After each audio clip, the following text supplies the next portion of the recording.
가나안 땅의 정복을 모두 마친 이스라엘 백성들은 이제 각 지파별로 살아갈 땅에 대한 분배까지 모두 마칩니다. 이로써 젖과 꿀이 흐르는 땅에 대한 이스라엘의 비전과 꿈이 마침내 이루어지게 된 것입니다. 그런데 하나님은 이스라엘 백성들이 가나안 땅에 흩어지기에 앞서 도피성 제도를 세워주십니다.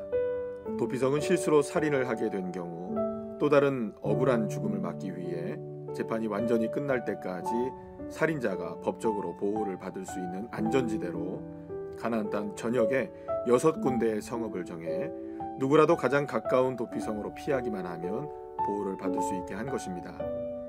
물론 하나님은 살인하지 말라고 말씀하셨을 뿐만 아니라 고의로 살인한 사람은 반드시 죽이게 할 정도로 살인에 대해서는 매우 엄격한 기준을 세우셨습니다. 그렇다면 왜 하나님은 이스라엘 백성들이 가나안 땅에 흩어져 살아가기 전에 이 도피성 제도를 가장 먼저 세워주셨던 것일까요? 가나안의 남은 땅을 점령하며 그 땅의 주인이 되어 정착하며 사는 것보다 도피성을 세우는 일이 왜 이토록 중요했던 것일까요? 이스라엘 백성들은 하나님께서 꿈꾸셨던 젖과 꿀이 흐르는 땅에서 살게 되었습니다. 그렇다면 이제부터는 정말로 젖과 꿀이 흐르는 삶이 펼쳐져야만 했을 것입니다. 하지만 도피성이 존재한다는 것은 그 자체가 젖과 꿀이 흐르는 땅에서도 고의든 실수든 살인이 얼마든지 일어날 수 있다는 것을 보여주는 것이라 할 수 있습니다. 그렇다면 어떻게 살인이 일어나는 땅을 꿈과 비전의 땅이라 할 수 있느냐는 것입니다. 여기서 우리는 하나님이 가나안 땅을 젖과 꿀이 흐르는 땅이라고 말씀하셨던 이유를 알게 됩니다.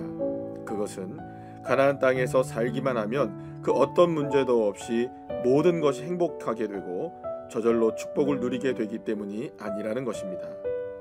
오히려 문제가 많고 때로는 실수와 실패로 좌절하기도 하고 버거운 삶이 펼쳐진다 해도 그 어떤 상황에서도 우리를 보호해 주시는 가장 안전한 곳인 주님을 향해 달려갈 수 있기에 그 땅이 젖과 꿀이 흐르는 땅이 될 수 있다는 것입니다. 그렇기 때문에 어떠한 삶의 실수와 실패와 좌절이 있다 해도 주님에게로 피하기만 하면 그 삶은 젖과 꿀이 흐르는 삶이 될 수 있는 것입니다.